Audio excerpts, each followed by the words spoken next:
안녕하세요. 이투스교육평가소장 김병진입니다. 네, 좋은 자리가 돼서 좋은 계기가 되는 자리가 됐으면 좋겠습니다. 그거는 저도 열심히 하겠지만 잘 들어주시면 그렇게 될 거라고 생각하거든요. 그래서 그렇게 봐주시고, 하나 참고로 말씀드리면 여기 PT가 이렇게 나오는데 그 PT 오른쪽 위에 보시면 나중에 PT 오른쪽 위에 보시면 쪽수가 있어요. 자료집의 쪽수. 그러니까 PT의 내용이 자료집의 어느 쪽에 있다라는 게 있거든요. 그러니까 나중에 댁에 가서 보실 때 그걸 같이 보시면서 그거를 같이 이렇게 점검을 해보시면 좀 더 도움이 되시겠죠. 그러니까 그런 부분들 좀 생각을 하시고 보셨으면 좋겠습니다. 우선 첫 번째, 가채점 결과 분석이라는 걸 먼저 할 예정입니다. 근데 이 가채점 결과 분석이라는 건 해마다 해보지만 사실 뭔가 좀 이렇게 저희가 자료집 분석을 하고 싶어 하는 거하고 실제로 학부모님들이나 학생들이 자료집 분석을 하는 거하고 좀 괴리가 있어요. 그 괴리가 있는 가장 핵심적인 부분은 뭐냐면, 학부모님들이나 학생들은 여기 이 점수에 관심이 많아요. 그러니까 93, 88, 81.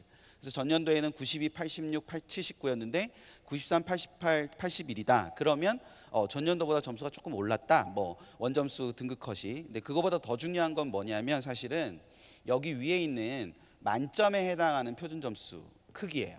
그러니까 만점에 해당하는 표준 점수 크기라는 것이 결과적으로는 뭘 나타낼 때가 많으냐면 시험의 전반적인 난이도를 나타낼 가능성이 굉장히 높아요. 그러니까 2017학년도 국어 같은 경우는 만점에 해당하는 표준 점수 크기가 139였어요. 근데 이번 시험은 135가 되잖아요. 그렇죠? 그 얘기는 상대적으로 작년 국어보다는 뭐 했다는 거예요?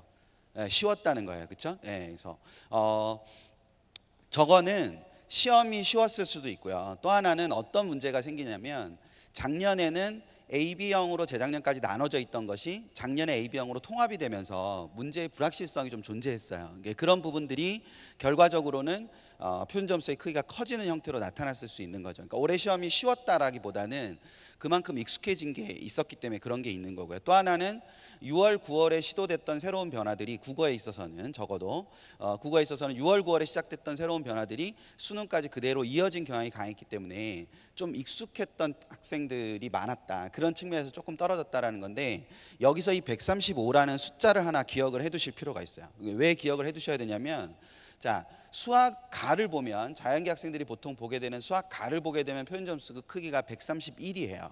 그리고 수학 나는 136이에요. 보이시죠? 예. 그런데 전년도에 국어는 얼마였냐? 139였어요. 그런데 수학 나는 137이었고, 그리고 수학 가는 130이었어요. 전년도에는. 그러면 국어가 139라는 크기를 갖고 있었으니까, 그럼 국어를 잘 본 학생들이 수학 가나 수학 나를 잘 본 학생들보다 훨씬 더 뭐한 모습을 갖는 거죠. 유리한 모습을 갖는 거죠. 그렇죠? 예. 근데 올해는 수학가는 131이고 수학 나는 좀 전에 보셨지만 136으로 예상을 하고 있어요. 어디까지 예상이에요? 예상을 하고 있어요. 그런 측면에서 보면 국어랑 수학에 있어서의 편차가 전년도보다 그리 강하지 않다라고 해석을 하실 수 있는 겁니다. 전체적인 흐름으로 봤을 때는. 그래서 국어와 수학은 영어는 어차피 절대평가가 됐으니까 국어와 수학이라는 측면에서 봤을 때는 과목 간의 불균형이 조금 줄어드는 형태다라고 해석을 하시면 되고, 자연계는 물론 이제 수학의 반영비율이 높기는 하지만 결과적으로는 국어의 표준 점수가 지금 현재 예상대로라면 역시 수학과보다는 좀 뭐하기 때문에 높기 때문에 국어를 잘 본 학생들이 상대적으로 크게 불리함이 있지는 않을 거다. 자연계임에도 불구하고. 그래서 그거는 이제 나중에 산출 점수를 다 뽑아봐야 알겠지만 그런 형태의 변화가 있고, 영어는 최근에 4번의 평가원 시험에 90점 이상의 비율입니다. 그러니까 2017학년도 수능 같은 경우는 물론 당연히 상대평가였죠. 그런데 2017학년도 수능의 1등급, 저 1등급이라는 기준은 기본적으로 90점 이상을 맞은 인원이라고 보시면 됩니다. 그랬을 때 지금 7.82%고 올해 수능은 7.83%인데 저기서 이제 약간 차이가 있을 수 있는 게, 앞에 3번의 시험, 검정색으로 되어 있는 이 3번의 시험은 응시 인원이고요. 이 마지막엔 접수 인원 기준으로 하는 겁니다. 응시 인원 아직 나오지 않기 때문에. 그래서 그냥 예상을 하면 46,000명 정도가 그 정도 45,000명의 앞뒤 정도의 인원이 1등급을 맞을 것이다, 이렇게 생각을 할 수 있는 거라고 보시면 됩니다. 그러니까 보통 한 대학이, 예를 들어서 한 대학이 전체 정원이 보통 3,000명 선이라고 가정을 했을 때 그냥 단순하게 4,500명이라고 가정을 하면 45,000명이라고 가정을 하면 3,000명 기준으로 얘기를 했을 때는 거의 뭐 15개 학교 뭐 이 정도 되는 거죠. 그 정도의 인원이 전체 대학 정원의 그 정도의 인원이 1등급을 맞았다 이렇게 해석을 하시면 됩니다. 그러니까 국수 0만 가지고 생각하면 영어는 상대평가, 절대평가를 하기 위한 기본적인 전제인 6에서 8%의 정도에서 1등급이 나오는 그 수치를 맞추려고 노력을 했고 실제로 그런 결과가 나오는 걸로 보이고요. 국어와 수학의 편차를 좀 줄이려고 노력을 했다. 그러면 그걸 입시적으로 해석을 하시면 국어와 수학의 반영 비율이 굉장히 중요하다라고 받아들이시면 됩니다. 그러니까 국어와 수학의 편차가 큰 경우는 반영 비율을 극복할 수 있는 도구가 될 수 있지만 국어와 수학의 편차가 그리 크지 않은 경우는 반영 비율에 따른 유불리가 굉장히 크게 나타날 수 있다. 그런 부분으로 연관지어서 국어와 수학의 반영 비율이 어떤 식으로 달라지는지에 대해서 꼭 살펴보고 지원을 검토해야 된다는 생각을 하셨으면 좋겠고요. 이제 탐구를 볼 텐데 탐구에서 중요한 거는 어떤 거냐면 두 가지 측면이 있어요. 그러니까 하나는 사회탐구랑 과학탐구 좀 다른데 사회탐구 같은 경우는 1등급 컷이 그러니까 1등급을 가르는 기준이 만점인 과목이 어떤 게 있냐라는 것이 중요한 겁니다. 이건 나중에 실채점 결과를 보실 때 굉장히 중요하게 보셔야 되는 건데 1등급을 가르는 기준이 되는 컷 점수가 50점인 과목이 어떤 것이 되느냐가 사회탐구 수험생들한테 굉장히 중요하고요. 그리고 과학탐구 수험생들한테는 뭐가 굉장히 중요하냐면 원점수에 따르는 과목별 백분이라는 것이 굉장히 중요합니다. 그러니까 원점수에 따라서 만약 48점인데 어떤 과목은 백분위가 99가 나올 수도 있고 어떤 과목은 백분위가 98이 나올 수도 있기 때문에 그런 변화를 중점적으로 보실 필요가 있는데 올해 채점 결과를 보면 가채점 결과를 보면 사회탐구를 먼저 보면 여기에 있는 이 숫자를 보시면 되죠. 1등급의 원점수 컷을 보시면 되는데 벌써 생활과 윤리나 윤리와 사상은 모두 50점이 되지 않을까라는 예상이 되고 있습니다. 그래서 9과목 중에서 적으면 4과목, 많으면 6과목 정도가 1등급 컷이 50점이 될 가능성이 있습니다. 그러니까 그거를 생각을 하나 해두실 필요가 있는 거죠. 그러니까 예를 들어서 이 예상이 맞다면 생활과 윤리는 48점을 받았을 때 백분위가 91이 나오는 거죠. 그러니까 그런 변화가 생기는 거니까 원점수 대별 백분위가 어떻게 결과값으로 나타나게 되는지를 잘 살펴보실 필요가 있다. 결과적으로 이 부분에 있는 표준 점수라는 게 물론 입시에서 굉장히 중요한 요소이긴 한데 탐구 같은 경우는 표준 점수를 그대로 반영하는 대학이 일부 의대와 일부 교대 그리고 홍익대 정도밖에 없습니다. 그러니까 나머지는 전부 다 백분위를 활용하거나 백분위를 통한 변환 표준 점수를 활용하기 때문에 원점수에 따르는 백분위가 어떻게 나오느냐가 굉장히 중요하니까 자신의 선택 과목에 따라서 그것들이 어떤 변화를 보이는지를 보시면 됩니다. 그래서 두 번째 칸에 있는 것을 보시면 세계지리 두 번째 칸에 있는 세 과목은 하나도 50점이 없죠. 1컷이. 예. 다 자연계세요? 전혀 관심 없으시네요. 예. 이 둘 중에 하나겠죠. 다 자연계거나 다 만점이거나. 그렇죠? 예, 예. 둘 중에 하나실 것 같은데. 예. 여기서 세계지리가 조금 위험해 보여요. 예, 세계지리가 50점이 1컷이 될 수도 있지 않을까라는 예상을 하게 됩니다. 그러니까 저는 우기고 싶었는데 데이터가 그렇지 않아가지고 48로 내보내긴 했는데 어쨌거나 그런 변화들이 있고요. 그리고 세 번째 장에 있는 법정, 그다음에 경제, 사회문화는 또 일정 부분 50점 만점이 원점 1등급 컷인 것들이 존재합니다. 이게 이제 사회탐구인데 사회탐구는 그러니까 좀 과목 간의 편차가 좀 있죠. 지금 보시면. 그런데 과학탐구는 지금 보시면 1컷이 거의 대부분 45에서 46이에요. 원과목들은. 그렇죠? 45, 46이 원과목에 다 사이좋게 45, 46, 45, 46 저렇게 돼 있어요. 그러니까 과학탐구는 저런 형태를 띠고 있는 게 있고 또 하나는 아까 일부 의대 같은 경우는 표준 점수를 과학탐구에서 그대로 반영하는 경우가 있다 그랬죠. 따라서 여기 위에 있는 이 표준 점수의 크기를 잘 보실 필요가 있는데 원과목은 거의 비슷하게 맞췄어요. 굉장히 잘 맞췄습니다. 근데 2는 이제 조금 변화가 있는데 2도 크게 변화는 없는 걸로 보이고요. 생투랑 G2가 이제 저런 부분들이 있다. 뭐 이렇게 생각을 하시면 되는데 보통 투 과목을 하는 학생들이 원 과목을 하는 학생들보다 뭐 학력이 좀 뛰어나다거나 우수하다 이런 생각들을 많이 하게 되는데, 생투랑 지투가 쉽지 않았습니다. 시험이 결코 쉽지 않았는데 결과적으로 1컷은 조금 높은 선에서 형성되는 그런 차이가 있어서 뭐 그 특성들이 나타난다 뭐 이렇게 볼 수도 있지 않을까 이런 생각이 듭니다. 이제 진짜로 드리고 싶은 말씀을 지금부터 드리겠습니다. 그러니까 뭐냐면, 뭐를 제가 드리고 싶은 거냐면, 점수는 다 나와 있는 거잖아요, 그렇죠? 예, 그리고 아시는지 모르겠지만 저희 기관, 그러니까 뭐 저희가 교육 입시를 다루는 기관, 학원을 하는 기관이 아니라 입시를 하는 기관이라고 불리는 여러 기관들 중에서 저희 기관만 뭘 안 내냐면 원점수 기준의 지원 가능 점수를 안 냅니다. 그러니까 신문 혹시 보셨으면, 언론에 나온 걸 혹시 보셨으면, 예를 들어서 서울대 경영이 몇 점 이렇게 나오잖아요. 그러니까 그렇게 나오는데 저희가 올해도 그렇고 작년도 그렇고 배포를 안 했어요. 그 가장 큰 이유는, 원점수라는 것은 기본적으로 예를 들어서 어떤 친구가 하나를 틀렸는데 국어를 하나 틀리느냐, 수학을 하나 틀리느냐, 탐구를 하나 틀리느냐에 따라 다르잖아요. 그러니까 그렇기 때문에 그 원점수라는 것 자체는 아주 궁극적으로 봤을 때 의미를 가진다고 보기가 어렵습니다. 오히려 지금 시기에 하셔야 되는 거는 그 원점수에 따르는 예상 표준점수나 예상 백분위를 가지고 나는 어떻게 조합을 해서 어떤 대학을 갈 건가라는 고민을 할 필요가 있고, 그 고민을 하는 데 있어서 도움을 주는 게 적어도 저는 이런 가채점 설명이라고 생각합니다.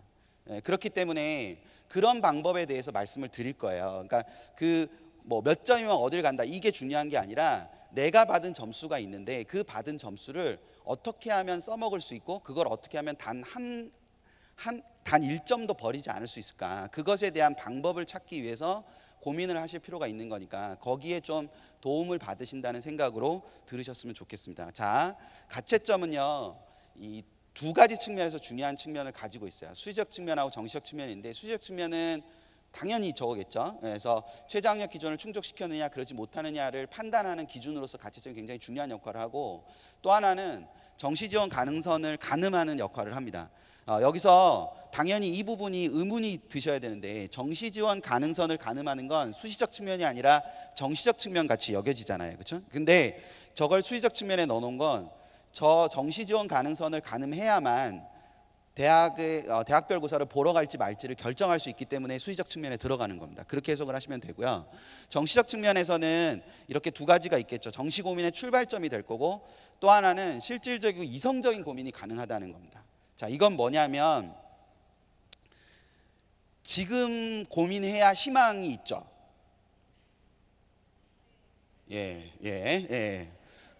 네는 감사한데요. 제가 어제 밤에 꿈에서 했던 거는 막 웃으시는 거였는데, 이게 뭐냐면, 성적표가 딱 나오면 희망이 사라지잖아요, 그렇죠? 근데 지금은 성적이 혹시 내가 밀렸어서 잘 나올 수도 있잖아요, 그렇죠? 그렇기 때문에 이렇게 내가 이렇게 뭐 1점이 더 내가 2번인지 3번인지 헷갈려서, 가채점을 할 때는 원래 답은 2번인데 내가 그래 3번이나 썼을지도 몰라, 그래서 3번으로 하고 하면 점수가 깎이잖아요, 그렇죠?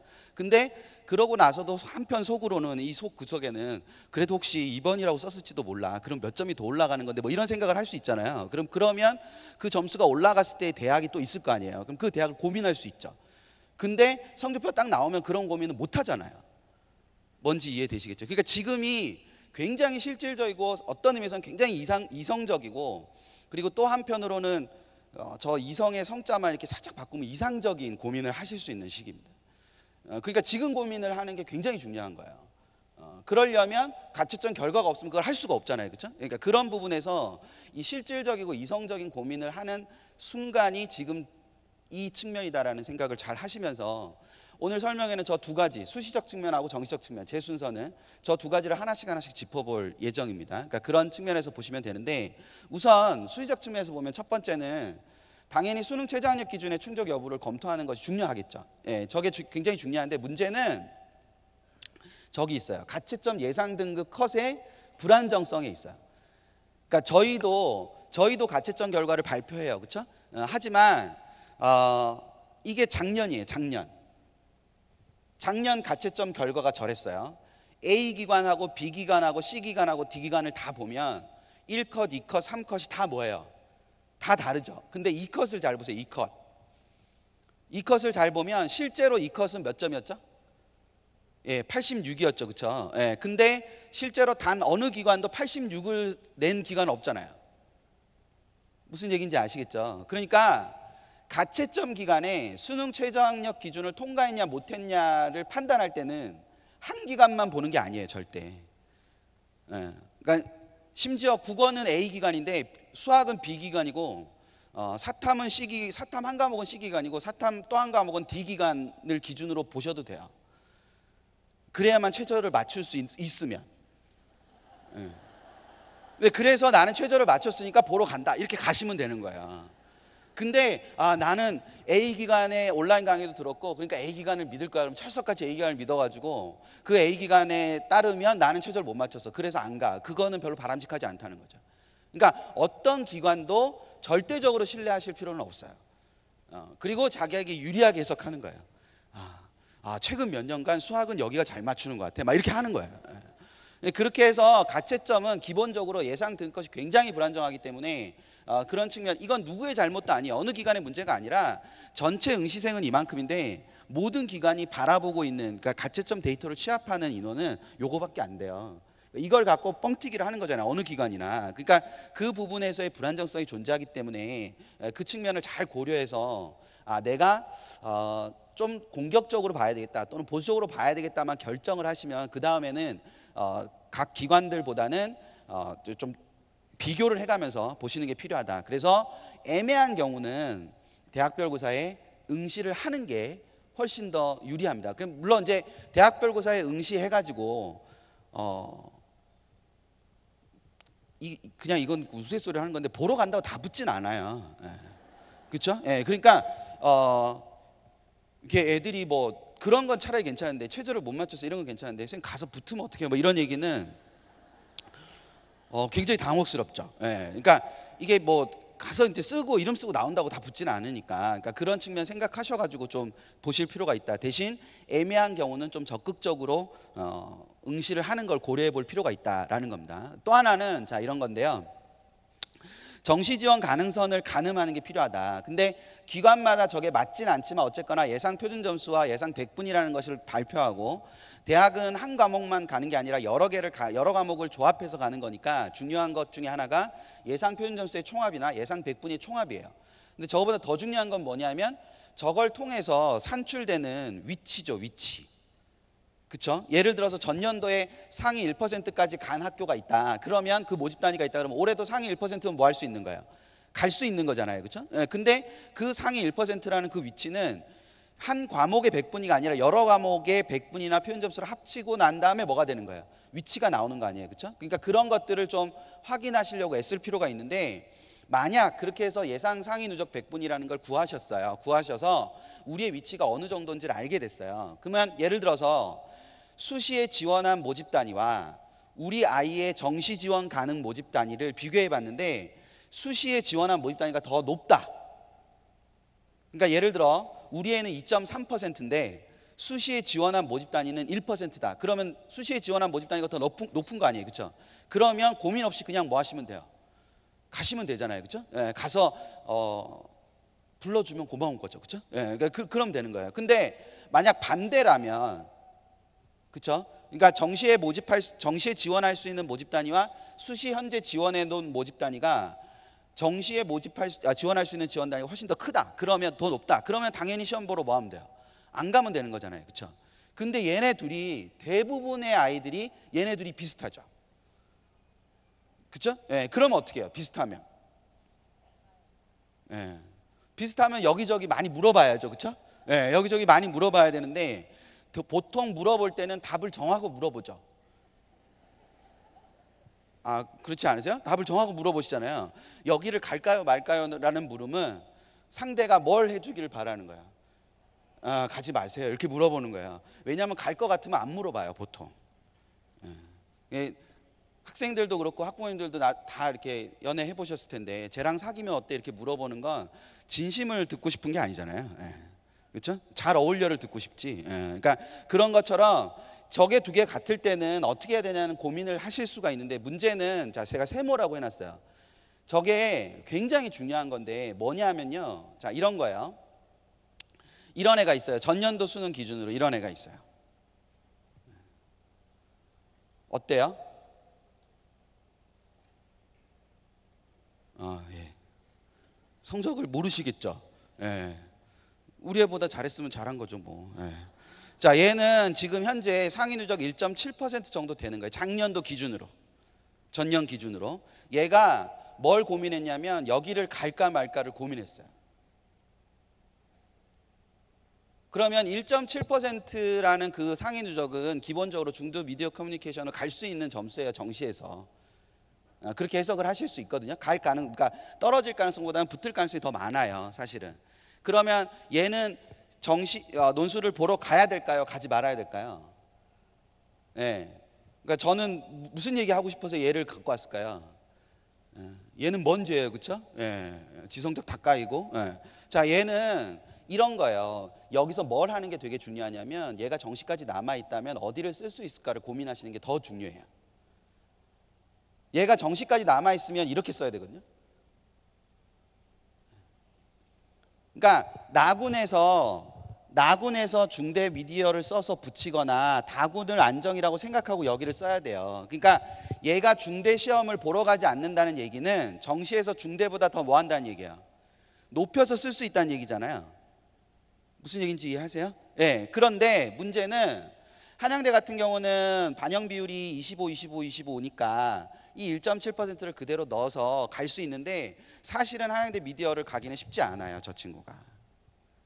근데 서강대나 성대 같은 경우는 탐구 반영 비율이 적어요. 이 친구 지금 성적 구조 보면 탐구를 잘 받고 국어랑 수학은 뭐 한 거예요? 잘 못 본 거잖아요, 그렇죠? 그러니까 그러니까 서강대나 성대식으로 계산을 하면 이 친구는 2.2% 정도 나오는 친구예요. 그러니까 저기를 안정이라고 보기가 되게 어렵잖아요. 그럼 결국 정시가 다 끝나고 나면 어디를 등록하게 되냐? 여기를 등록하게 돼요.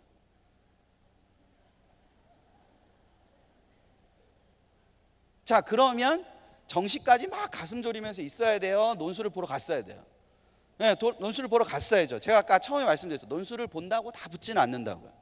그러니까 이 친구가 시험을 보러 가는 게 되게 중요한 거예요. 어떤 의미에서 보면 나중에 논술이 안 돼서 정시까지 남아 있으면 상관이 없지만 기본적으로는 수시에 지원한 모집 단위와 정시에 지원할 수 있는 모집 단위가 비슷할 때는 시험을 보러 가느냐 안 가느냐의 판단 기준은 내가 정시에 그거보다 더 높은 데를 써보기는 할 거냐 아니면 정시에 그거보다 더 높은 데를 갈 수 있을 거냐가 기준이 돼야 된다고요.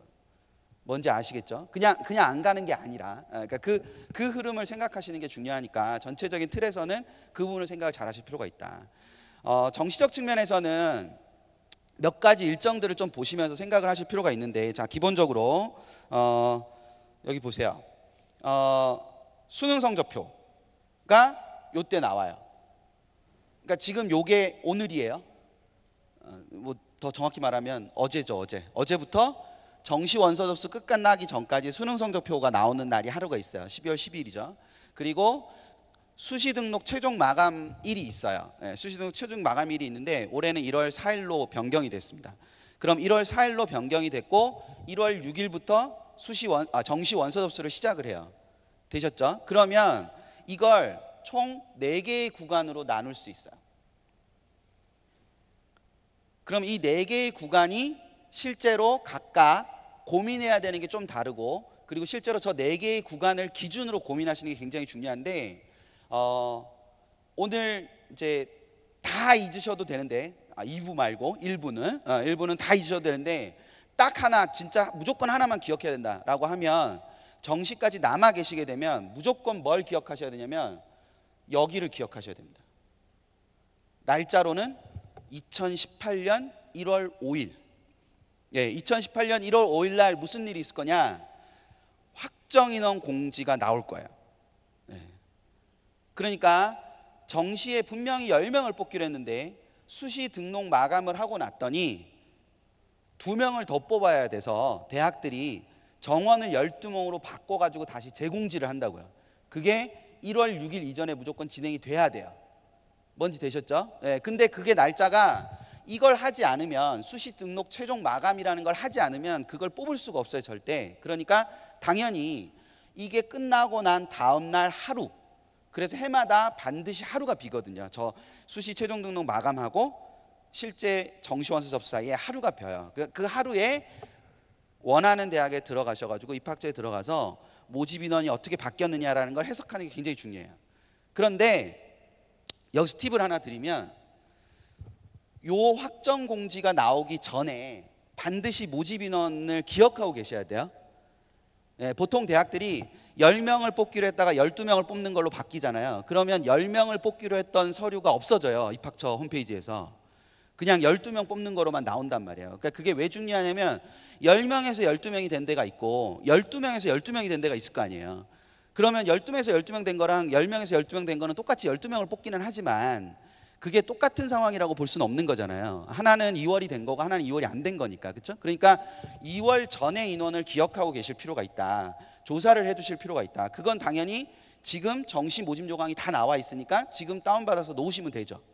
그리고 나중에 내년 1월 5일 날 이 날에 가서 확정 인원 공고를 받으면 어느 학과가 좀 더 많이 2월 됐다 뭐 이런 걸 보실 수 있잖아요. 그러면 2월이 많이 됐다는 건 그만큼 합격의 예측성이 좀 불안해진다는 거잖아요. 불확실해진다는 거잖아요. 왜냐하면 많은 인원이 생겼으니까. 그러니까 그런 부분에서 좀 주의 깊게 생각을 해보시면서 여기를 잘 보시는데, 지금은 이 기간이에요. 그렇죠? 이 기간, 가채점 기간, 성적표 나오기 전까지.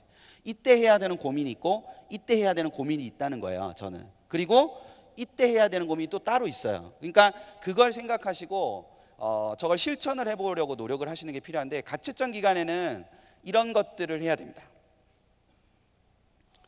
가채점 기간에만 하실 수 있는 일이에요. 실제로. 그러니까 성적표가 나오고 나면 실제로 이런 것들을 조사하지 못하고 계속 뭐만 하시게 되냐면 여기는 몇 점이면 가요, 여기는 몇 점이면 가요, 이것만 하시게 돼요. 그러니까 그 전에 활용지표와 영역수, 즉 활용지표라는 건 수능의 점수가 3개가 있잖아요. 그렇죠? 예, 100분위가 있고 표준 점수가 있고 등급이 있고 3개가 있잖아요. 원점수는 없고. 그렇게 3개의 점수가 있을 때 그 3개의 점수를 학교마다 다르게 해요. 좀 이따 자세히 설명드릴 거예요. 그러니까 나한테 제일 유리한 활용 지표가 모두 있어요, 보통. 그러니까 그런 측면에서 활용 지표를 따져보는 게 필요하고, 영역별 반영 비율도 필요하고, 영어 반영 방식, 즉 영어 반영 방식은 둘 중에 하나죠. 가감점을 하거나 총점에 반영하거나, 둘 중에 하나니까 둘 중에 나는 어떤 걸 쓰는 게 유리한가. 그리고 학생부 반영 방식이 혹시 학생부를 반영하는 게 있는가. 예를 들어 서강대는 학생부가 10%인데 비교과만 10%예요. 그러니까 교과가 안 들어가요. 비교과만 들어가요. 그러니까 그런 식의 학생부 반영 방식이라는 것에 대해 생각하실 필요가 있다. 그리고 여기 재학생들이 많이 있을 텐데 졸업생들하고 재학생들이 가장 큰 격차를 보이는 게 저거예요. 군 배치예요. 재학생들은 수시밖에 안 써봤잖아요, 지금. 근데 수시는 군이 없잖아요. 군이 없으니까 원하는 학교를 다 쓸 수 있죠. 근데 정시는 반드시 뭐가 있냐면 군이 있어요. 그러니까 군이라는 걸 생각하지 않고 쓸 수가 없는 거예요. 그러니까 어떤 학생이 교대를 가고 싶다. 그래서 선생님 저는 교대를 가는데 서울교대는 꼭 쓰고 싶으니까 지방교대에서 붙이고 서울교대는 질러볼게요. 이렇게 얘기를 하는 어처구니 없는 학생들이 있단 말이에요. 예, 그러니까 잘 모르시네요. 안 웃으시네. 예. 전국의 교육대학은요 다 나군에 있어요. 그러니까 지방교대를 붙이고 서울교대를 지르는 게 안 돼요. 무슨 얘기인지 아시겠죠? 그러니까 나군의 원서를 2장을 못 쓰잖아요. 그러니까 그런 부분에 문제들이 있기 때문에 군이라는 배치를 잘 보실 필요가 있는 거예요. 그리고 성적표를 받으시면 본격적으로 최종 성적을 확인한 다음에 변환 표준 점수라는 게 나오는 걸 확인을 하는 거예요. 예. 그러니까 변환 표준 점수라는 게 나오는 걸 확인을 하고 대학별 환산 점수라는 걸 뽑아서 자기의 유불리라는 걸 좀 따져보는 게 필요해요. 그 변환 표준 점수라는 건 다시 또 설명을 드릴 거고요. 그리고 모의 지원의 흐름이 어떤 식으로 변화해가고 있는지도 보시는 것도 굉장히 중요하죠. 저걸 보고 나서 최종 확정 인원 공지가 나오고 나면 이제 경쟁률을 보실 필요가 있는 거고, 그렇죠? 지원할까 말까의 경쟁률을 보실 필요가 있는 거고, 그리고 작년에는 여기가 몇 명까지 붙었나 이런 추합 인원을 보실 필요가 있는 거예요. 여기서 이 경쟁률과 추합 인원은 여기서 보는 거지만, 잘 들으세요. 여기서 보는 거지만 요 앞에서 조사는 하는 거예요. 되셨죠? 그러니까 저 때 가서 경쟁률이나 추합 인원 조사를 못 해요. 그러니까 왜냐면 정신이 없어가지고. 그러니까 그 전에 여기서 조사는 하시고 활용은 여기서 하신다는 거예요. 이해되셨죠? 여기서 이제 하나씩 제가 설명을 해드릴게요. 자, 그리고 또 하나는 여기 심혈을 기울인 PT입니다. 이렇게 가운데서 옆으로 이렇게 쫙 퍼지죠. 아니 저게 어렵다는 게 아니고요. 저걸 저렇게 하는 의미가 있다고요. 그러니까 여기 화살표 여기서 시작해서 여기서 끝나잖아요. 그러니까 여기서부터 여기까지 계속 머릿속에 생각하고 있어야 되는 게 뭐다. 2017학년도 결과와 2018학년도의 변수에 대해 생각을 하고 있어야 된다. 그러니까 저거는 어떤 특정한 시기가 있는 게 아니라 계속 생각해야 된다는 거죠. 그걸 생각을 하는 과정에서 이런 것들을 하나씩 볼 필요가 있다. 그래서 저는 오늘 이런 부분들에 대한 설명들을 조금씩 드리면서 2018학년도 변수가 어떤 건지에 대한 설명을 드릴 거예요. 그러고 나면 김태현 이사님께서 2부에서 그게 실제로 어떻게 적용이 되는지를 보여주실 거예요. 그러니까 그렇게 생각을 하시고 들으시면 될 거다라는 겁니다. 자, 그랬을 때 자 보죠. 활용 지표와 활용 영역수는 어떤 건가? 그랬을 때 우선 활용 지표라는 걸 보면 지금 현재 입시를 치르는 활용 지표는 이렇게 크게 4가지로 나눌 수 있습니다. 잘 보시면 저거는 모든 영역을 표준 점수로 반영하는 대학이 있고요. 100분위로만 반영하는 대학이 있고 표준 점수와 100분위를 같이 반영하는 대학이 있고요. 그리고 표준 점수와 변환 표준 점수라는 걸 반영하는 대학이 있습니다. 자, 변환 표준 점수라는 건 뭐냐면 각 대학들이 아까 앞에서 사탐하고 과탐을 보시면 동일한 원점수여도 100분위가 뭐 할 수 있어요? 다를 수 있잖아요. 그렇죠? 그럼 과목 간의 유불리가 생기죠. 뭔지 되셨어요? 네, 그러니까 100분위를 99를 맞으면 모두 같은 점수를 주고 100분위를 98을 받으면 또 모두 같은 점수를 주는 거를 대학들이 발표를 하는 거예요. 그걸 변환 표준 점수라 그러거든요. 그 변환 표준 점수를 활용하는 대학들이 있어요. 대부분의 상위권 대학들은 표준 점수와 변환 표준 점수를 활용합니다. 대부분의 상위권 대학들은. 자, 근데 제가 모든 대학을 다 보여드릴 수는 없으니까 자 이렇게 보여드릴게요. 자, 잘 보세요.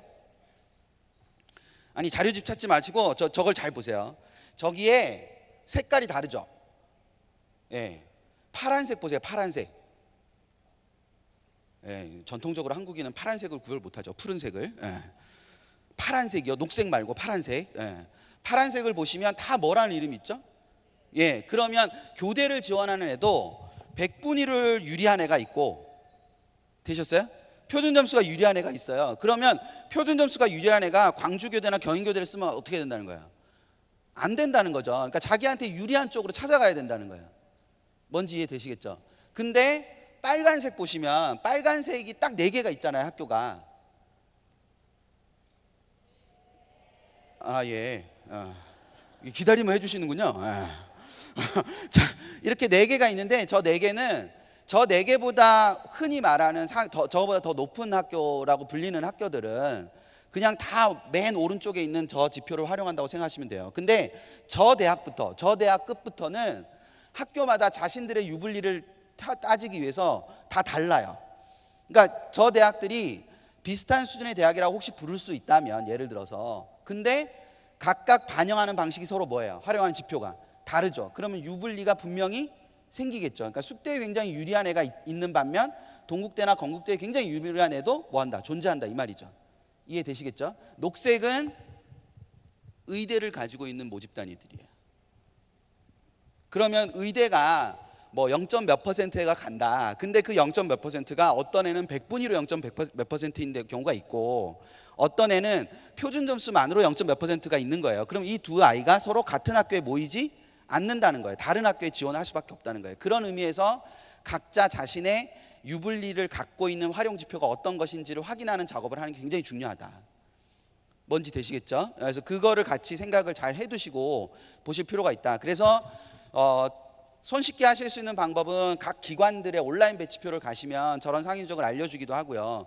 아니면 저희 종이 배치표 같은 경우도 보면 100분위 기준이랑 표준 점수 기준이 다르게 돼 있어요 지금. 그럼 두 개 점수가 원점수가 다르거든요 두 개가. 그러니까 그런 부분들을 좀 생각을 해서 보실 필요가 있다. 그리고 반영 영역의 수는 기본적으로는 몇 개 영역을 반영하느냐가 중요한데 더 중요한 거는 탐구를 2과목 보느냐 1과목 보느냐도 굉장히 중요하다. 그러니까 그 틀을 잘 확인하실 필요가 있다. 그리고 제2외국어 대체를 확인하실 필요가 있다. 인문계 학생들은 제2외국어 대체가 되냐 안 되냐. 특히나 제2외국어 대체는 전년도와 환경이 달라졌습니다. 즉 전년도에는 제2외국어 대체가 됐지만 올해는 안 되는 학교들이 있습니다. 2부에서 얘기하실 거예요. 그러니까 그거를 생각을 하시고 그 부분을 잘 생각을 해두실 필요가 있습니다. 제가 이거를 왜 설명을 드리냐면 자연계 학부모님들은 지금 또는 학생들은 안 들어도 돼 이러실 수 있는데 나중에 모르죠. 사위가 며느리가 문과일지. 그러니까 잘 들어보세요. 그러니까 제2외국어 인문계에서 제2외국어 대체가 되는 경우는 전체 합격생의 한 적으면 30% 많으면 50% 정도가 제2외국어 대체를 해서 갑니다. 근데 보통 합불 자료가 나올 때는 제2외국어 대체되지 않은 자료가 나옵니다. 뭔지 되시겠죠? 그러니까 그냥 사탐 두 과목의 합불 자료 그냥 나온다고요. 근데 사탐 두 과목이 하나는 100분의 97이고 하나는 100분의 85다. 근데 그 대학을 간 게 아니라 그 85의 100분위의 과목을 뭐 했을 거란 말이야. 제2외국어 아랍어로 대체를 받았을 거라고. 뭔지 아시겠죠? 그걸 감안하시고 문과 학부모님들이나 학생들은 보실 필요가 있기 때문에 제2외국어 대체되는 학교, 그리고 작년과 환경이 달라졌어. 영어 절대평가 때문에. 그러니까 그 부분을 같이 생각을 하시는 겁니다. 중요한 거는 요거는 조금 부수적이고 더 중요한 건 여기예요. 활용 지표를 어떻게 할 거냐. 나중에 2부에서 종이배치표로 설명을 하시겠지만 저걸 확인하실 수는 가장 손쉬운 도구가 종이배치표니까 나중에 종이배치표를 보시면 맨 윗칸에 저희가 일부러 그렇게 해놨어요. 저 활용 지표별로 대학을 쭉 놔뒀어요. 그러니까 그렇게 보시면 될 것 같고요. 두 번째, 정시지원 포트폴리오를 구성할 때 두 번째 중요한 거는 자 이런 건데 영역별 반영 비율이라는 거예요. 자 이런 아이가 있다. 그러니까 예상이에요.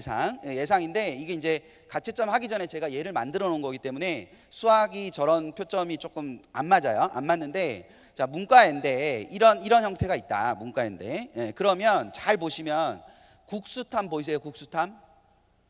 국수탐에 누가 이겼어요? A가 이겼어요. 그렇죠? 근데 저 국수탐의 점수를 가지고 동국대식으로 바꾸니까 누가 이겼어요? B가 이긴 거예요. 이해되세요 지금? 그러니까 결론으로 말씀드리면 단순합으로는 A가 이기지만 이거를 동국대로 번안해서 하면 누가 이긴다는 거예요? B가 이겨요. 왜 이런 현상이 발생하냐? 그러면 결과적으로 얘네 둘을 놓고 봤을 때 AI는 BI보다 뭘 잘했어요? 수학을 잘했어요. 그렇죠? 그리고 BI는 AI보다 뭘 더 잘했어요? 국어를 잘했어요. 탐구는 물론 A가 더 잘했죠. 그렇죠? 근데 이 세 개 영역에 있어서의 반영 비율이 국어가 가장 높죠. 뭔지 이해되셨죠? 그러니까 결국 저 반영 비율을 넣어서 계산하면 뭐가 된다는 거예요? 훨씬 더 얘가 더 B가 훨씬 더 좋은 점수가 된다는 거죠. 그렇죠? 그러니까 여기가 어디예요 지금?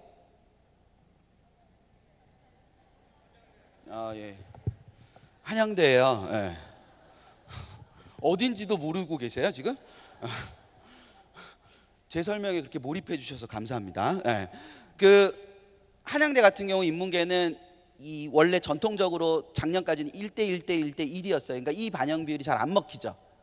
뭔지 아시겠죠? 근데 이제 올해는 영어가 들어가고 하니까 이제 변화가 생겼죠. 그러니까 변화가 생겼기 때문에 심지어 한양대조차도 변화가 생겼기 때문에 그러니까 영역별 반영 비율, 그러니까 영역별 반영 비율을 넣어서 적용을 산출하는 것이 굉장히 중요합니다. 그러니까 아까 앞에서 말씀드렸던 대로 각 영역이 어떤 반영 비율을 가지고 있는지 그래서 영역별 반영 비율을 통해서 산출을 하려고 하시는 것이 굉장히 중요하니까 제가 아까 영역별 반영 비율을 살펴보시는 게 굉장히 중요하다고 말씀드렸으니까 그걸 생각을 해두시고 자, 세 번째로는 영어 반영 방식에 대해 생각하는 것이 굉장히 중요한데 영어 반영 방식은 저렇게 둘로 나누게 됩니다. 자, 여기 특히 가운데 계신 분들은 20쪽 자료집 20쪽에 보시면 영어 반영 방식이라는 것이 있어요. 영어 반영 방식이라는 게 있는데 저 영어 반영 방식은 저렇게 나뉘어지는데 자료집에도 그렇게 했는데 여기 가운데 보시면요.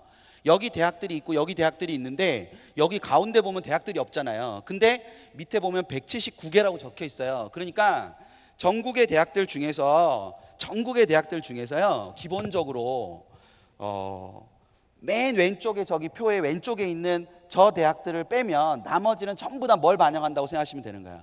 비율로 반영한다고 생각하시면 되는 거예요. 그래서 너무 많아가지고 저기 쓸 수가 없어가지고 저렇게 해놓은 거라고 보시면 돼요.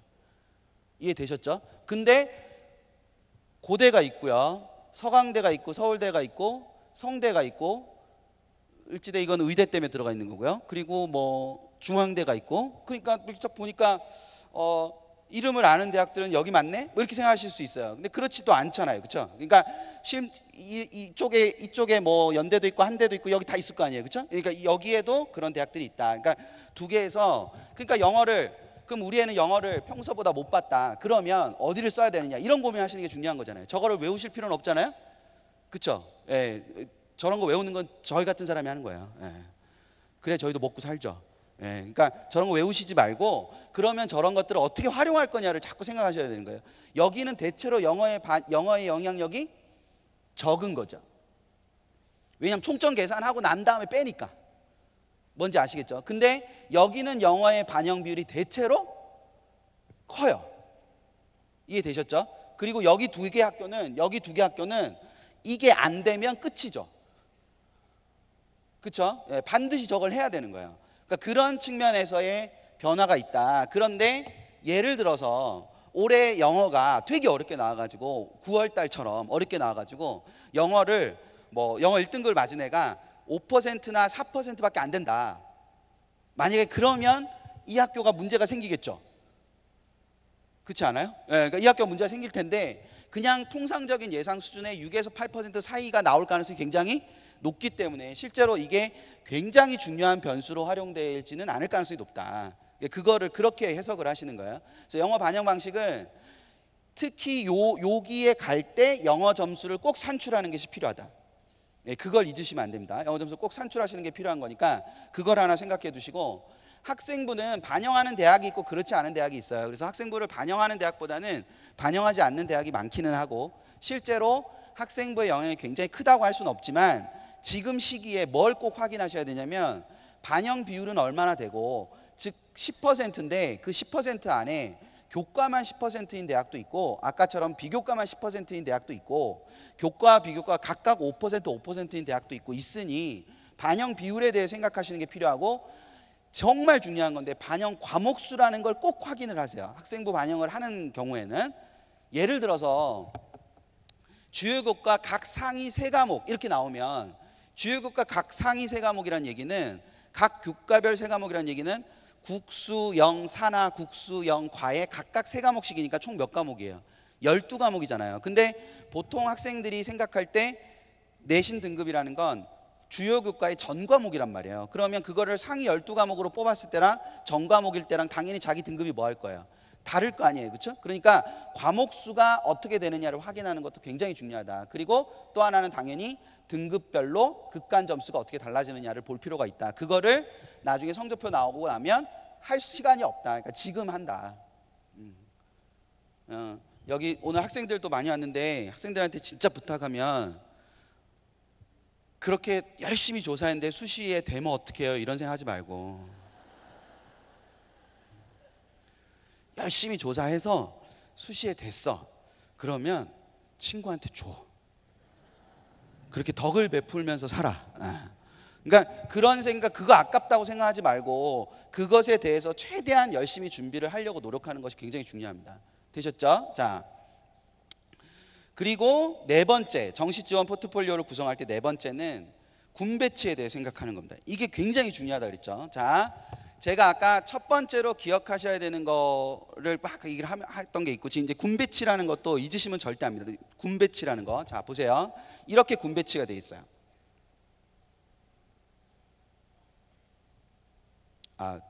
목표하는 대학이 아니에요. 저 정도면 괜찮잖아요. 더 높아야 돼요?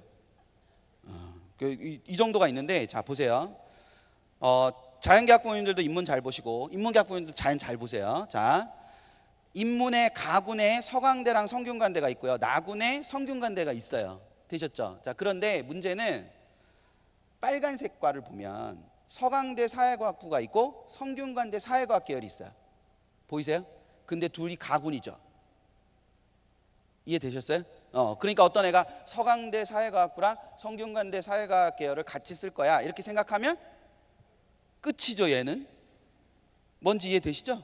예, 그러니까 그런 부분이 있는 거예요. 자, 여기에 자연계 가군을 보세요. 자연계 가군을 보시면 성대 공학 계열이 있고 한양대에 아름다운 과들이 있어요.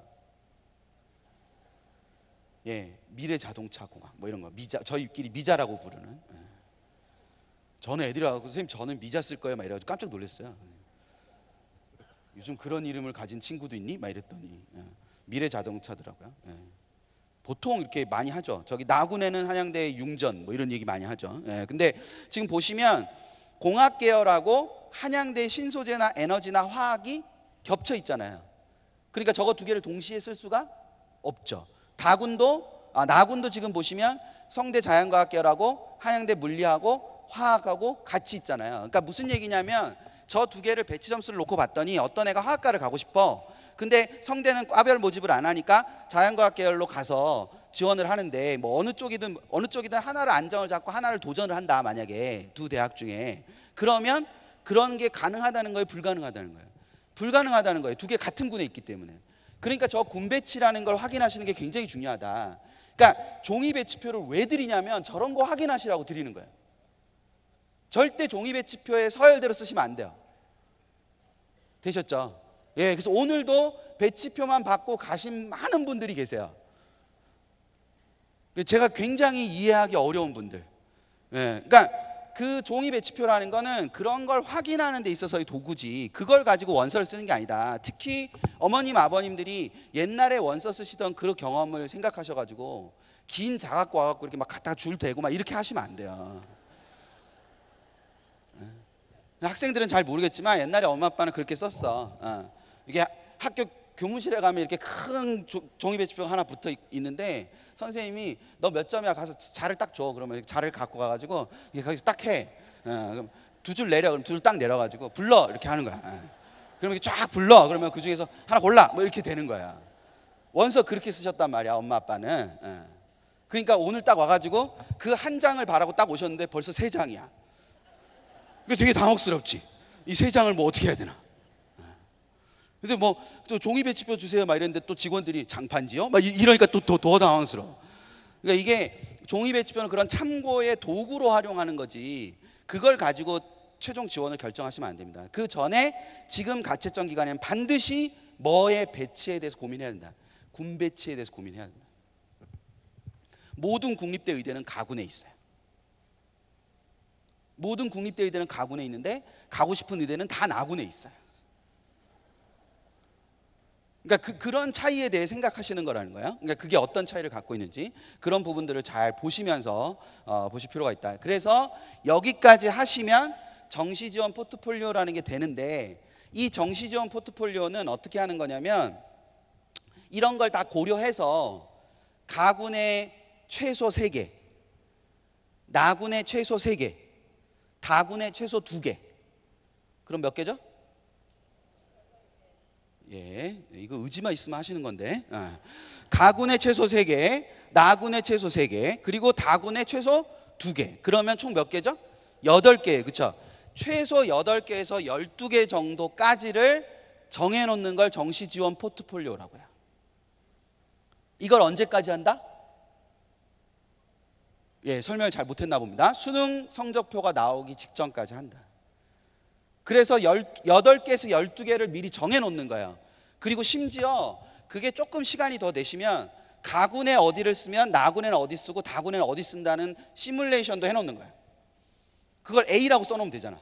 그리고 가군에 B를 쓰면 나군에서는 어디를 쓴다. 그럼 거기다 B라고 써놓고 그 다음에 다군에 어디를 쓴다. 그럼 B라고 써놓고 그러면 경우의 수가 몇 개 나오겠죠. 그리고 성적표 딱 나왔는데 성적표가 실제로 가채점한 거랑 크게 다를 바가 없다. 그러면 이제는 무슨 고민만 하면 되냐면 A, B, C 중에 어디로 쓸까. 근데 그 A, B, C 중에 어디로 쓸까를 나중에 최종 확정 인원 공고도 보고 뭐도 보고 경쟁률도 보고 그러고 쓴다는 거예요. 뭔지 이해되시겠죠? 네, 그러니까 그런 측면에서 정시지원 포트폴리오라는 걸 지금 시기에부터 시작해서 작성을 하는 게 굉장히 중요하다. 대학은 몇 개에서 몇 개? 8개에서 12개. 희망으로만 12개를 채우지 말고 현실적으로 정말 가기 싫은 12개도 그 12개 중에 가기 싫은 것도 있어야 되는 거예요. 그러니까 이게 내가 안정적으로 생각하는 건가 어떤 건가 이런 걸 어떻게 아냐. 내가 여기까지 가야 돼? 이런 대학이 하나라도 있으면 돼요. 그러니까 그렇게 생각을 해서 이걸 하고 난 다음에 제가 공식적으로 저희 실제점 설명에는 없어요. 저희 기관에서 하는 거는. 근데 사시는 지역 근처에 저희 학원들이 있어요. 저희 회사는 아시죠? 저희 회사는 이투스고요.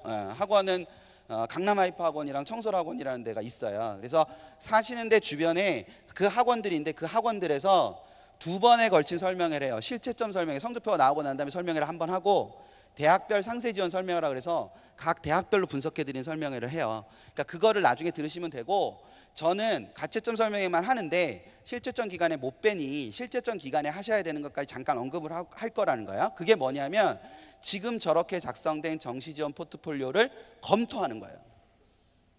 점수가 나오고 난 다음에 이걸 내가 제대로 짰나? 뭐 이런 걸 검토를 하는 거죠. 그 검토를 할 때 첫 번째는 변환 표준 점수라는 걸 반드시 확인해야 된다. 변환 표준 점수라는 걸 확인해야 되는데, 자, 2017학년도 기준 변환 표준 점수, 과탐 변환 표준 점수예요. 과탐 변환 표준 점수. 자, 이렇게 나왔어요. 과탐 변환 표준 점수가 서강대, 성균관대, 한양대가 있어요. 그런데 우선 첫 번째, 이 세 개 대학이 100점을 받으면 100분이 100을 받으면 69.27, 70, 69.66 저렇게 돼요. 그러니까 똑같이 100분이 100을 받았을 때 어떤 대학이 가장 높게 평가해 주는 거예요. 성균관대가 가장 높게 평가해 주는 거고, 어떤 대학이 가장 박한 거예요. 서강대가 제일 박한 거죠. 뭔지 되셨어요? 저게 2016학년도는 훨씬 더 심했는데 저 차가 2017학년도는 좀 줄여놨어요. 줄여놨는데 저거보다 더 중요한 건 저 옆에 있는 수치 있죠. 대학별로 오른쪽에 있는 수치.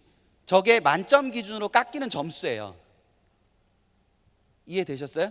만점 기준으로 깎이는 점수다. 무슨 얘기냐면 어떤 아이가 97점을 맞고 서강대를 지원하면 100점 맞은 애보다 몇 점이 깎인다. 2.88이 깎이고, 성대는 3.19가 깎이고, 한양대는 2.92가 깎여요. 그러면 97점, 100분이 97점에서 과탐을 받은 친구는 어느 학교 지원을 꺼리겠어요? 그래도 써요? 성대 지원을 꺼리겠죠, 당연히. 그리고 어디로 몰리겠어요? 서강대로 몰리겠죠. 최근 몇 년간 서강대가 계속 과탐의 표준 점수의 급간의 차이가 100분위 별 차이가 좁았어요. 그래서 서강대 점수가 올라갔어요. 뭔 흐름인지 지금 아시겠죠? 그러니까 이거를 이렇게 해석할 수도 있다는 거예요. 자, 보세요. 99점을 기준으로 과탐을 2과목 반영하니까, 자, 이거는 표만 봐서 무슨 말인지 모르시니까 잘 들으세요. 인문계도 마찬가지, 그냥 과탐으로 예를 드는 거지 사탐도 다 표준 점수, 변환 표준 점수 나가니까 그렇게 보시면 되는데, 이게 2과목 반영하는 거니까 이거를 더하는 거죠. 이 과목을 더하는 건데 2과목이 다 99면 136.34, 137.26, 137.16 이렇게 되는 거예요. 그럼 총점 기준으로만 하면 성균관대가 제일 높은 거잖아요. 뭔지 아시겠죠? 근데 지원을 할 때는 저걸 보는 게 아니라 99점 애랑 98점 애가 얼마나 차이가 나는 건지 보는 거예요. 뭔지 이해되시겠어요?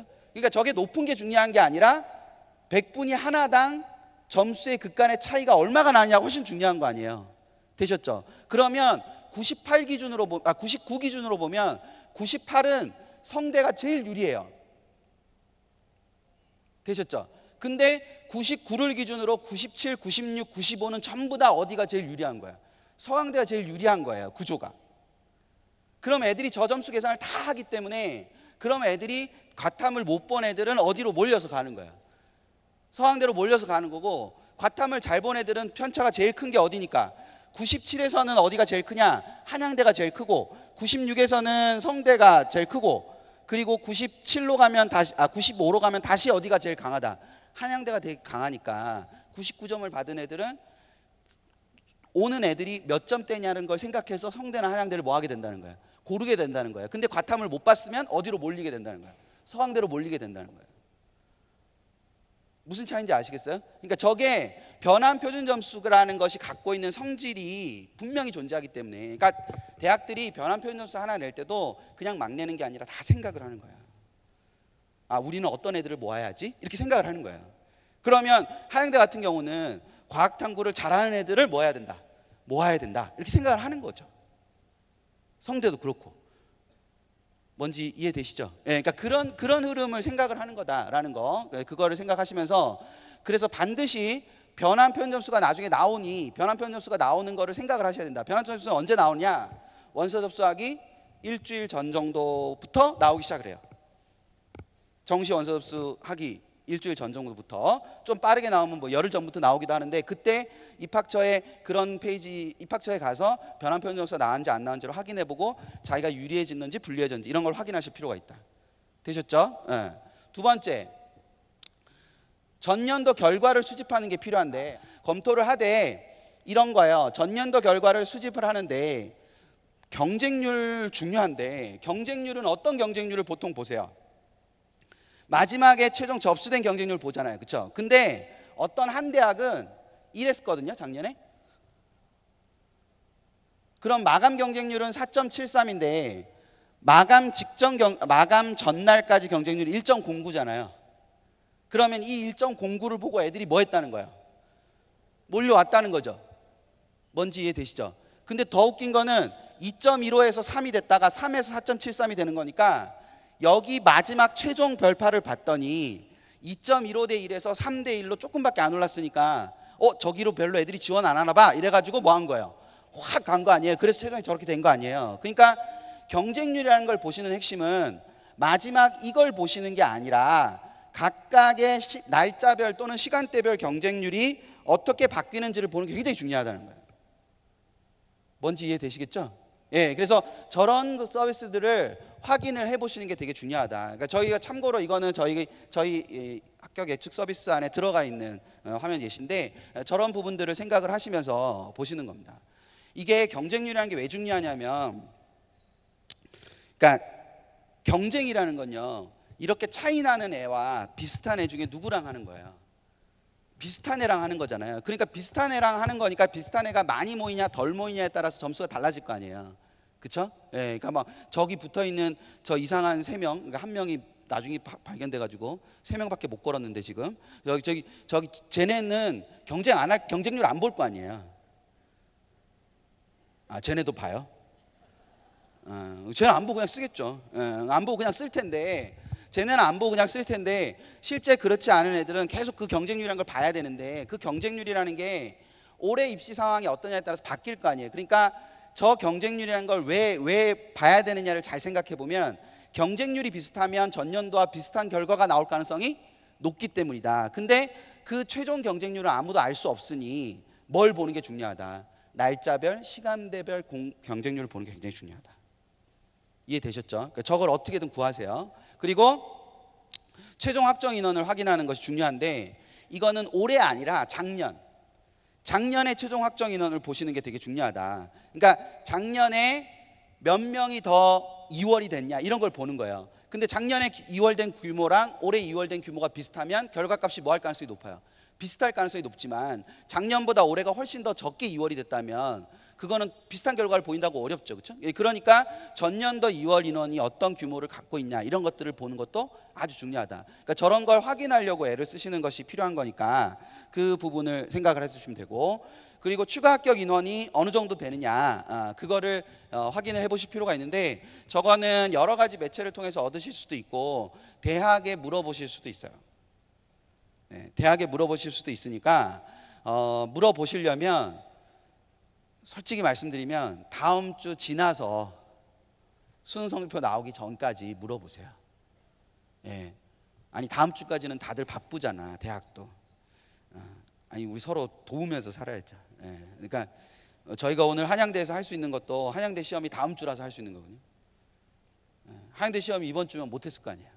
예, 근데 이 채권을 못 빌렸을 거 아니에요. 예, 근데 그렇게 이제 다음 주까지는 그런 것들로 바쁘실 테니까, 그 다음 주와 수능 성적표 나오기 직전까지는 입학처도 조금 여유가 있으니까 그때 막 물어보실 필요가 있다는 거예요. 근데 수능 성적표 나오고 나면 수시 합격자 발표도 해야 되고 추가 합격도 돌려야 되고 정시 모집도 해야 되고 되게 바쁘잖아요. 그때 전화해가지고 작년에 추가 합격이 몇 명이었어요 이렇게 물으시면 그분들도 대답하기 힘들죠. 그러니까 그 전에 미리미리 확인을 해두시는 게 필요하다. 그리고 나중에 이 모의 지원의 흐름이라는 걸 보는데, 모의 지원의 흐름에서 정말 부탁을 하나 드리고 싶은 건, 내가 가군에 굉장히 중요하게 원서를 써야 돼요. 그러면 가군을 보는 게 아니라 그 모의 지원한 애들이 나다에 뭘 쓰는지 보는 거예요. 다시요. 그러니까 모의 지원을 보는 핵심은 가군에 어떤 애들이 들어왔냐가 아니라 가군에 쓴 애들이 나다에는 뭘 쓸까를 고민하는 거예요. 근데 나보다 가군에 성적이 좋은 애가 같은 모집 단위로 왔어. 근데 나군에 더 좋은 데를 써. 근데 심지어 나군을 붙을 것 같아. 그럼 걔 경쟁자가 아니잖아요. 뭔지 이해하시겠죠? 그러니까 그런 측면에서 반드시 자기가 보고자 하는 그 지원군 외에 어떤 군을 선택하느냐를 모의지원에서 보실 필요가 있다. 그리고 가능하면 그 모의지원은 성적표가 나오고 난 다음에 봐야 의미가 있으니 저거는 지금 현재 포트폴리오를 짤 때가 아니라 검토할 때 뭘 해야 된다. 저걸 볼 필요가 있다. 뭔지 되시겠죠? 네, 그런 흐름들을 생각을 잘 하시면서 보실 필요가 있습니다. 자, 이 전 과정에서 보셔야 될 2018학년도 변수가 무엇이냐. 그랬을 때 워낙 여기저기서 얘기를 많이 하다 보니까 변수를 뭐 특징적으로 잡기가 되게 애매했는데 제가 생각하기에는 우선은 정시 모집 인원이 감소를 했어요. 근데 정시 모집 인원의 감소는 실제 확정 인원이에요? 계획 인원이에요? 계획 인원이에요. 계획 인원이니까 실제 확정 인원은 전혀 다른 값으로 나타날 수 있잖아요. 네, 그런 측면에 봤을 때 정시 모집의 인원을 잘 봐야 되는데 잘 보시면 저 표를 잘 보시면요.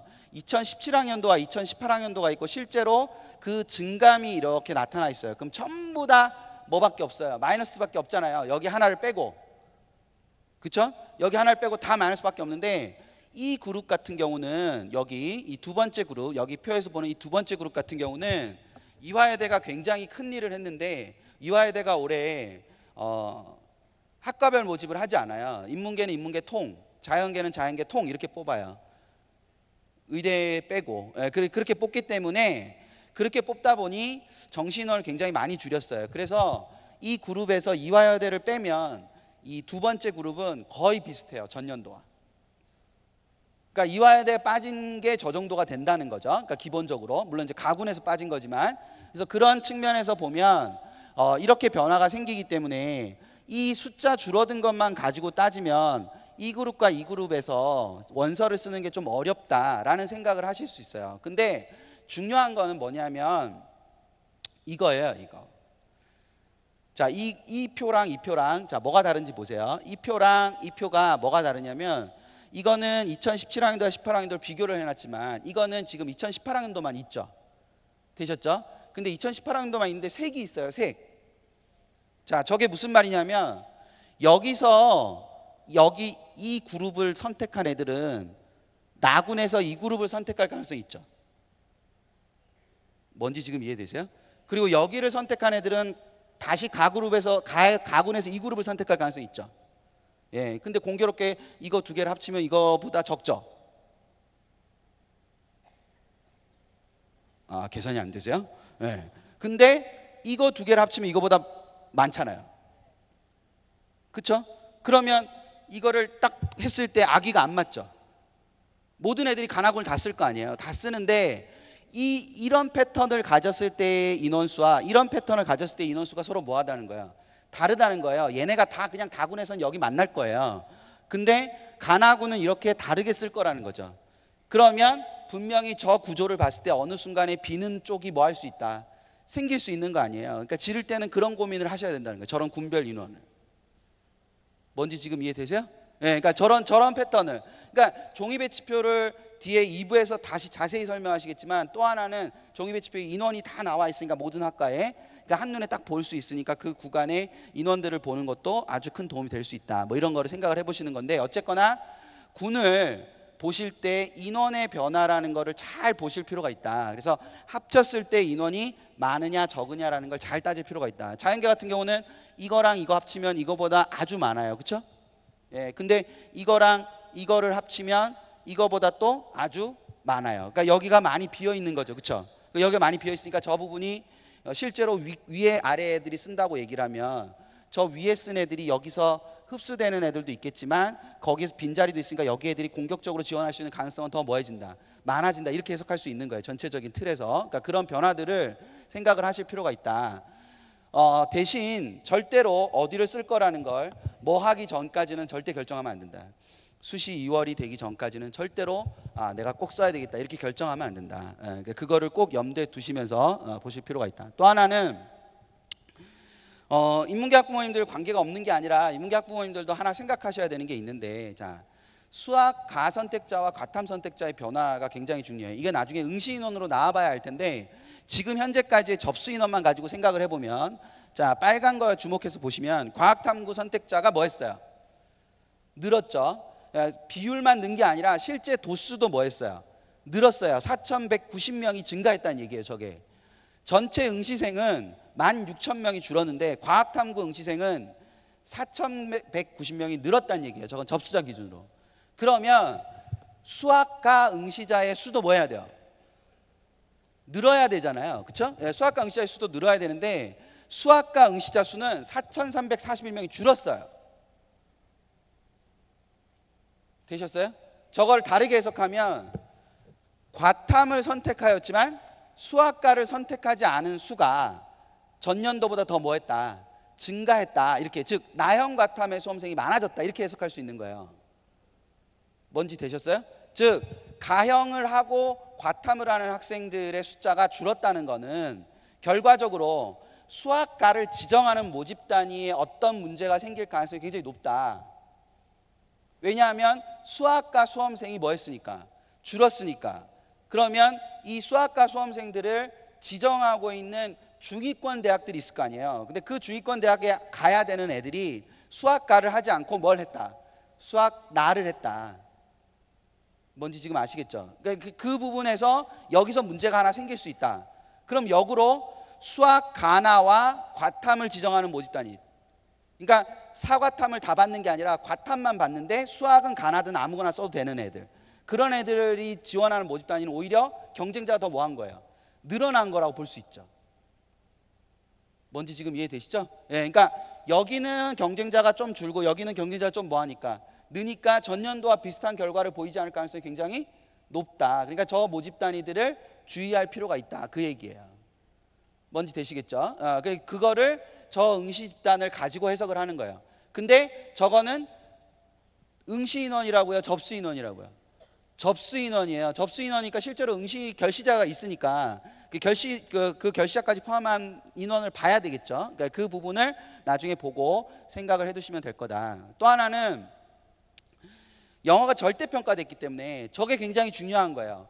국수탐 동점자 대비 영어 등급별 비율이 굉장히 중요하다. 그래서 저희 온라인 배치표 같은 경우에 보시면 얘가 이 점수대에 272점이라는 이 점수 또는 379점이라는 이 표준 점수 기준으로 1등급부터 9등급까지의 비율이 이렇게 나와 있어요. 근데 여기 보시면 2등급이 제일 높잖아요. 근데 자기는 1등급을 받았다. 그러면 저 급의 대학을 지원할 때 자기는 뭐 한 거예요? 유리한 거죠. 왜냐하면 2등급을 주로 받았는데 1등급을 나는 받았으니까. 어떤 흐름인지 아시겠죠? 그거를 저기서도 보실 수 있고 아까 앞에 사회자분께서 말씀하신 대로 뭐에도 저희가 같이 넣어드렸다고요. 정시 종이 배치표에도 넣어드렸거든요. 저걸 보시면서 저런 흐름들을 보는 것이 필요하겠구나라는 생각을 하실 필요가 있다는 거죠. 예. 그리고 이건 나중에 집에 가셔서 보세요. 몇몇 대학들이 전년도와 좀 달라지는 것들이 있어요. 27쪽부터 30쪽까지가 그 내용을 갖고 있는데 그 내용들을 좀 확인하시면서 검토를 하시는 게 필요하다. 그 부분을 좀 염두에 두시면 되지 않을까 싶습니다. 저희 실제점은 이렇게 설명을 할 거예요. 12월 12일 날 성적표가 나오고 나면 14일부터 18일까지 14일부터 18일까지 저희 지점에서 저런 설명회들을 진행을 하니까 그때 가셔서 들으시면 되고요.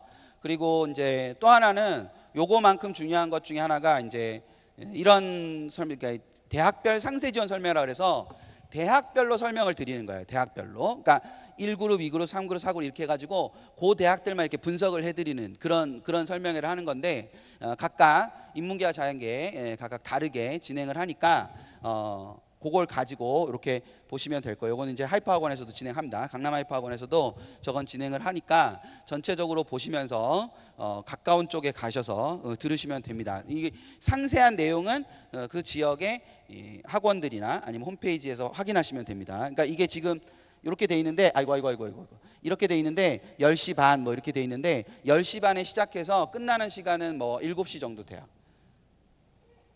그걸 다 들으시면 안 돼요. 네. 근데 한 10시 반 시작해서 7시 정도 끝나면 보통 5개 그룹 정도로 하는 거거든요. 그러면 우리 애가 쓰는 건 2개 그룹 정도일 거 아니에요. 그러니까 10시 반에 가셔야 되는 게 아니라 그 수치를 보고 이렇게 가셔야 되는 거예요. 그러니까 앞뒤에 우리 애 쓰는 그룹하고 윗그룹하고 아랫그룹까지 들으면 3개 그룹 듣는 거고, 아니면 그냥 그 1개 그룹만 들으실 수도 있는 거고. 그러니까 시간마다 다 다르기 때문에 저거는 지점별로 문의를 하셔가지고 진행을 하셔야 됩니다. 그러니까 저거는 마지막 최종 뭐 할 때, 정시 지원을 할 거냐 말 거냐, 이게 최종 지원을 할 때 도움이 되시는 거. 그리고 요 앞에 장에 있었던 거는 전체적으로 수능 채점 결과가 어떤 식으로 나왔으니까 그걸 가지고 한다, 뭐 이렇게 되는 거, 그걸 가지고 보시면 될 것 같고요. 그래서 2부는 아까 말씀드린 대로 이제 정시 지원 시뮬레이션이라고 해서 실제 예를 들어서 어떤 부분들이 진행되는지를 말씀을 드리는 거니까 2부를 듣고 앞에서 말씀드렸던 거를 잘 적용을 해서 보시면 될 것 같습니다. 제 예상보다 너무 잘 들어주셨어요. 예. 그래서 그런 거 있잖아요. 제가 이렇게 되게 잘난 사람 같은 느낌이 드는 이런 분위기 만들어줘서 너무 감사하고, 이부도 그런 분위기에서 잘 들으시고 제가 이렇게 받았던 느낌을 옆에 앉은 친구들한테도 많이 전해주세요. 너는 굉장히 잘난 애야, 이런 거를. 그러니까 굉장히 잘났고, 그래서 내가 지금 이 고민을, 특히 학생들한테 부탁을 하면, 지금 내가 이런 고민을 하는 건 어쩔 수 없어서 고민하는 게 아니라 더 나은 선택을 하기 위해서 고민하는 거라는 생각을 하고, 더 나은 선택을 위해서 나에게 선택권이 주어졌다는 생각을 하고 고민을 하셨으면 좋겠습니다. 그리고 마지막 부탁을 드리면, 원서는 제가 맨날 정시 설명회 할 때 꼭 드리는 부탁인데, 원서는 아래부터 쓰시는 거예요. 다시요? 원서는 어디서부터 쓰는 거라고요? 아래부터 쓰는 거예요. 위는 고민하시는 게 아니에요. 그러니까 제가 이런 예를 드는데, 자동차를 사러 가면 우리나라 자동차는 깡통으로 팔아요. 깡통으로. 그러니까 달리기만 해요. 그러면 이제 제가 만약 소나타를 사러 갔다 그러면 소나타를 딱 사러 가서 아저씨랑 얘기를 하다가, 그럼 가격은 얼마예요? 그랬는데 내가 생각한 가격이에요. 그러면 살라고 사인을 딱 하려고 할 거 아니에요. 그럼 사인을 딱 하려고 하면 아저씨가 여름에 더울 텐데 뭐 이런 얘기를 해요. 차에 에어컨이 없는 거예요. 그러니까 에어컨이 없어요. 그럼 에어컨을 달기로 했어요. 그래서 에어컨을 달려고 하면 가격이 올라갈 거 아니에요. 그래서 그 올라간 가격으로 사인을 하려고 그러면 아저씨가 모르는 길도 가야 될 텐데 뭐 이런 얘기를 한단 말이에요. 그러면 내비를 달아야 된다는 얘기잖아요. 그렇게 또 하면 또 옵션이 2개가 붙잖아요. 그럼 저 가격이 또 올라가죠. 그러면 그래서 또 하려고 그러면 뭐 가을에는 하늘을 봐야 되고 뭐 이런 소리를 해요. 그럼 됐다고 그냥 사인하겠다고 그러고 사인하려고 가면, 원래는 요 가격에 사러 갔는데 실제로는 요 가격에 사오는 거 아니에요. 뭔지 이해되시겠죠? 예, 그러면 막 배 아파서 막 사인하려고 그러면 아저씨가 그거 36개월 할부로 내면 얼마 안 돼요. 뭐 이렇게 얘기를 한단 말이에요. 이게 대학에서 원서 쓰는 거랑 똑같아요. 이 대학 여기를 써야 되는데 여기가 적정인데 주위를 막 둘러보면 너무 가고 싶은 대학의 끄트머리에 걸려. 근데 끄트머리는 또 몰린대. 그러니까 한 칸을 올려. 그리고 여기라도 쓰면 되는데 또 돌아보면 또 가고 싶은 데가 또 있어. 그럼 또 한 칸. 그러면 여기서 한 칸 올라가는 건 별로 안 올라가는 것 같거든. 그리고 이미 여기는 내가 갈 수 있는데 여기서 한 칸 올라가는 건 또 별로 안 올라가는 것 같아. 근데 원래 가는 것보다 몇 칸 올라간 거야. 2칸 올라간 거잖아요. 뭔지 이해되시겠죠? 근데 이건 이미 가고 싶은 데이기 때문에 기쁜 마음으로 결제를 해요. 그러고 2장을 딱 결제를 하고 나면 나머지 한 장이 딱 남잖아요. 그럼 한 장은 이 2개가 다 떨어지면 안 된다는 생각에, 원래 여기가 적정인데 어떻게 하게 돼요? 더 내려서 쓰게 돼요. 여기라도 붙어야지. 그리고 여기를 쓰게 돼요. 여기 쓰시면서 위안을 삼으시죠. 여기만 되진 않을 거야. 근데 결과남은 여기만 돼요. 그러니까 그게 아니라 반드시 어디서부터 쓰시는 거라고. 내가 가야 되는 맨 마지막 대학부터 쓰시는 거예요. 그걸 쓰시고 그걸 바탕으로 해서 저 위는 무슨 짓을 하셔도 괜찮지만, 여기 이 부분에서 내가 마지막으로 써야 되는 대학, 이 대학을 심혈을 기울여서 쓰고 더 나아가서 우리 가족이 만족할 수 있는 대학인지 어떤지를 고민하시는 게 훨씬 더 중요하다. 그 부분을 꼭 생각하셨으면 좋겠습니다. 예, 잘 들어서 감사합니다.